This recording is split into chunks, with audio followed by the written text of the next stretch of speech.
नागपूर येथे घरासमोर शिवीगाळ करीत असलेल्यांना हटकल्यानं इसमाची त्याच्या मुलाच्या डोळ्यात देखत हत्या करण्यात आली।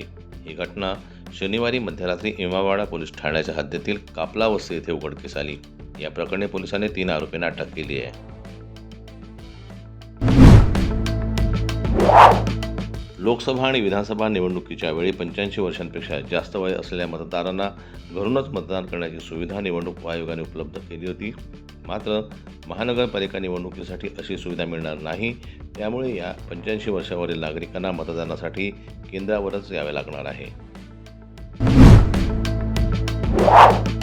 सुरगाणा उंबरठाण रस्त्यावर आंबाठा शिवारात राज्य उत्पादन शुल्क विभागानं धडक कारवाई करत परराज्यातून आणलेल्या अवैध विदेशी दारूसाठा जप्त केला आहे। गुप्त माहितीच्या आधारे वाहन तपासणी दरम्यान मारुती सुझुकी बलेनो या वाहनातून दमण, दीव व दादरा नगर हवेली येथील 36 बॉक्स विदेशी दारू आढळून आली। मुंबई महानगरपालिकेच्या निवडणुकीच्या प्रचाराच्या शेवटच्या दिवशी एकनाथ शिंदे यांना उद्धव ठाकरेंना मोठा दणका दिला आहे। एकनाथ शिंदे यांच्या प्रमुख उपस्थितीत उबाठा गटाचे गोरेगाव विभागातील माजी नगरसेवक दिलीप शिंदे आणि त्यांची पत्नी माजी नगरसेविका प्रमिला दिलीप शिंदे यांनी शिवसेनेत जाहीर प्रवेश केला। त्यामुळे उद्धव ठाकरे यांच्या शिवसेनेला मोठा धक्का बसला आहे।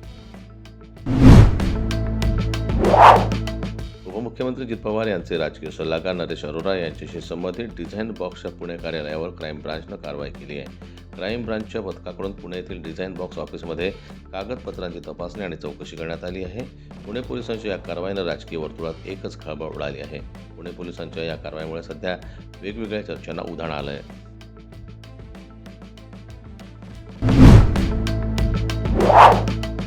अकोल्यातील जाहीर सभेत वंचित बहुजन आघाडीचे अध्यक्ष प्रकाश आंबेडकर यांनी भाजपासह काँग्रेसवर जोरदार टीका केली आहे। त्यांनी शेलक्या शब्दात हल्ला चढवला आहे। तर काँग्रेस हा पक्ष छोट्या मोठ्या चोऱ्या करणारा भुरटा चोर आहे, तर भाजपाला हे मात्र डाकू असल्याचं प्रकाश आंबेडकरांनी म्हटलं आहे।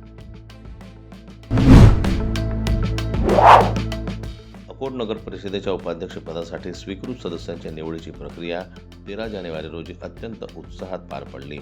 जिल्हाधिकारी अकोला यांच्या आदेशानुसार आयोजित करण्यात आलेल्या पहिल्या सर्वसाधारण सभेत प्रथमेश संजय बोरोडे यांची नगर परिषदेच्या उपाध्यक्षपदी बिनविरोध निवड झाली।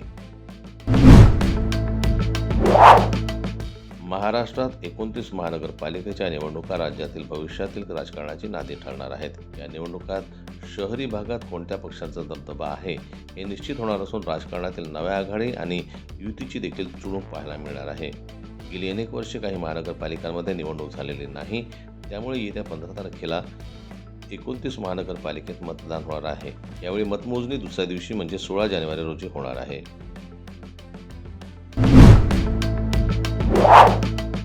बॉलिवूड अभिनेत्री रवीना टंडनच्या मुली राशा जठानी यांनी गेल्या वर्षी आझाद चित्रपटातून डेब्यू केला होता। या चित्रपटात तिच्यासोबत अजय देवगणचा पुतण्या अमन देवगण होता। या चित्रपटाकडून खूप अपेक्षा होत्या, पण फक्त एकच गाणं हिट झालं आणि चित्रपट संपूर्णपणे फ्लॉप ठरला। आता राशाच्या हाती आणखी एक चित्रपट लागलाय। या चित्रपटाचं पहिलं पोस्टर बाहेर आलं आहे। यात अभिनेत्रीचा चेहरा दिसत नाही, पण इतकं नक्की सांगितलं जात आहे की ही एक तीव्र प्रेमकथा असेल।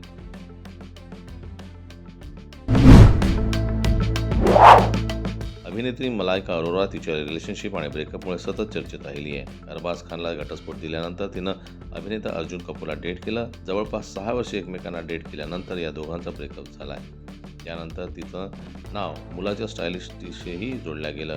मध्यंतरीच्या काळात मलायकासोबत एक मिस्ट्री मॅनची तुफान चर्चा झाली होती। गायक AP ढिल्लोच्या कन्सर्टमध्ये दोघांचा व्हिडिओ सोशल मीडियावर प्रचंड व्हायरल झाला होता।